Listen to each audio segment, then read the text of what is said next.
Hai, balik lagi di SCP TV bareng Pak Mania.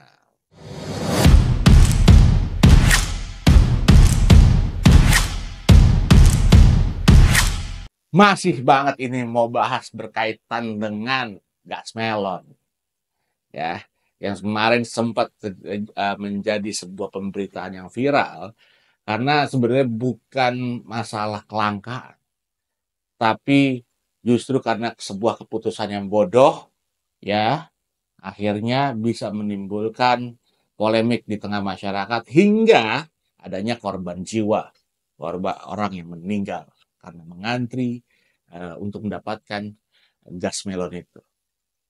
Ya, oke. Kita kembali lagi dalam pembahasan mengenai gas melon ini yang tiba-tiba secara apa ya masif, ya, ini langsung menjadi sebuah pemberitaan besar dan menutupi isu-isu yang lain. Kita tahu bahwa kemarin itu sebelum adanya isu tentang gas melon, ini lagi mencuat tentang persoalan pagar laut yang menyeret dua nama besar yaitu Jokowi dan juga Aguan. Ya, kita tahu Aguan ini pengusaha, masuk dalam 9 naga, ya. Ya, mungkin istilahnya dianggap sama sebagian orang sebagai salah satu orang yang menyokong dana untuk Jokowi. Tapi saya juga nggak tahu itu. Yang kedua, Jokowi, ya. Jokowi kita tahu bahwa dia sudah lengser sebagai presiden yang aktif. Sekarang harusnya udah menikmati masa pensiunnya, ya, dan nggak perlu lagi cawe-cawe.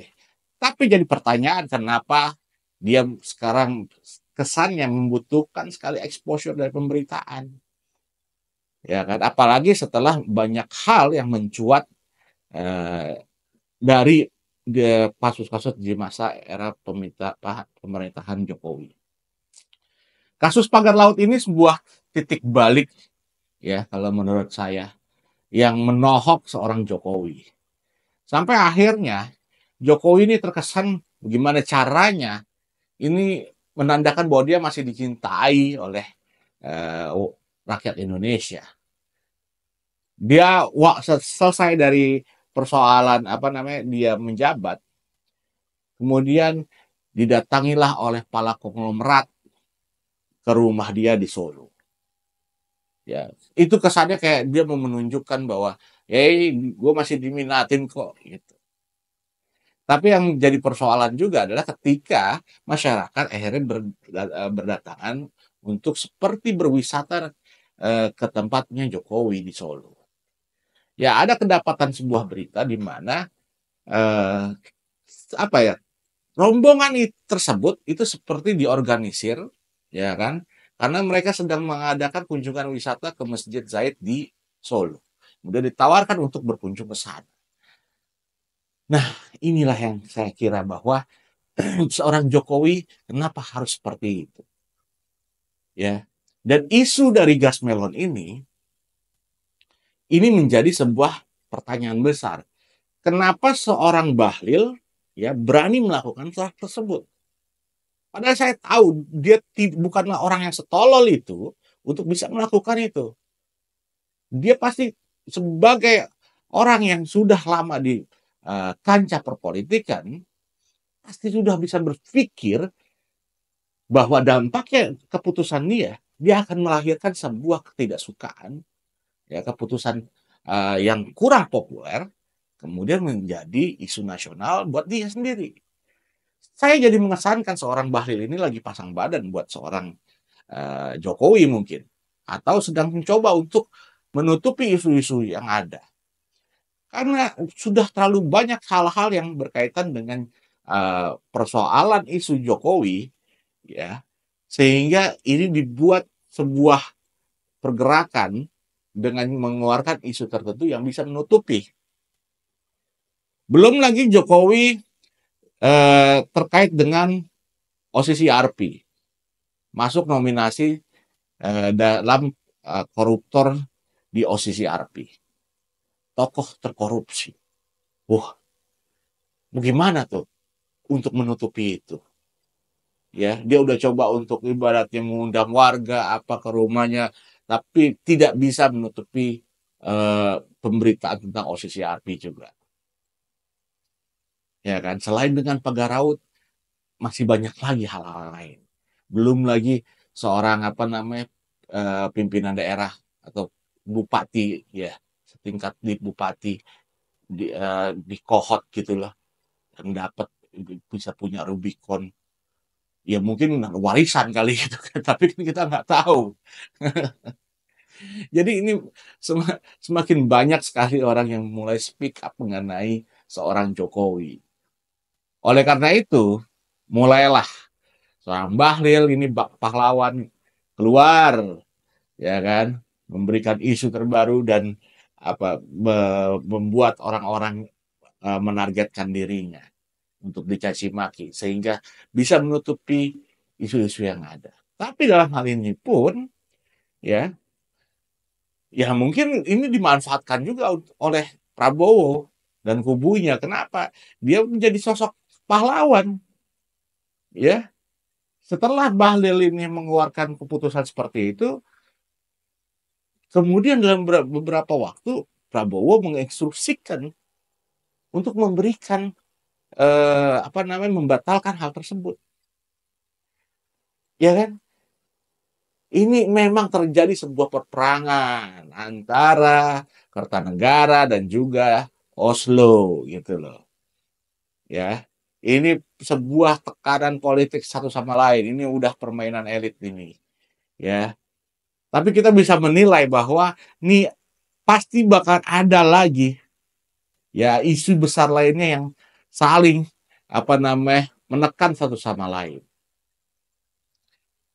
Nah, soal pagar laut ini kan kita bisa tahu bahwa Prabowo juga istilahnya membatalkan kegiatan di pagar laut itu.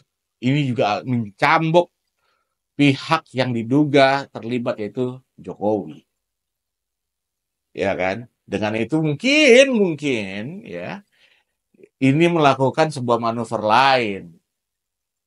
Yaitu apa? Dengan seorang menteri dalam kabinet Prabowo mengeluarkan sebuah keputusan yang kurang populer yang menyebabkan nama kabinet di pemerintahan Prabowo ini rusak. Yaitu apa? Keputusannya Bahlil. Ya kan? Masa sih Bahlil ini setolol itu ya untuk membuat keputusan dan dia tahu bahwa keputusan ini nggak populer. Dan dalam pemberitaan yang ada diketahui bahwa Prabowo pun tidak tahu soal itu. Walaupun menjadi kecurigaan ketika jubir istana yang memang dikenal sebagai orangnya Jokowi itu memberikan statement di awal bahwa istana mendukung keputusan Bahlil sebelum akhirnya dirubah. Gitu loh. Tadinya kalau mungkin memang istana mendukung, kemudian bisa diduga Prabowo pun mendukung. Tapi ternyata Prabowo tidak mendukung hal tersebut. Sehingga apa? Terjadilah pembatalan. Ya kan? Nah kemudian Bahlil ini masih menganggap presidennya ini Prabowo kan? Gitu. Karena kalau buat saya jadi pertanyaan besar. Kenapa seorang menteri bisa membuat sebuah keputusan yang diduga berdasarkan pemberitaan tidak berkonsultasi dulu nih dengan presiden. Bagaimana ceritanya? Lantas dia berkonsultasi dengan siapa? Apakah dengan mantan presiden? Atau dengan wapres? Anda tahu. Coba dong ngomong. Agar jangan dibilang bodoh. Itu loh dalam mengambil keputusan. Ya nggak sih? Itu aja dah menurut saya.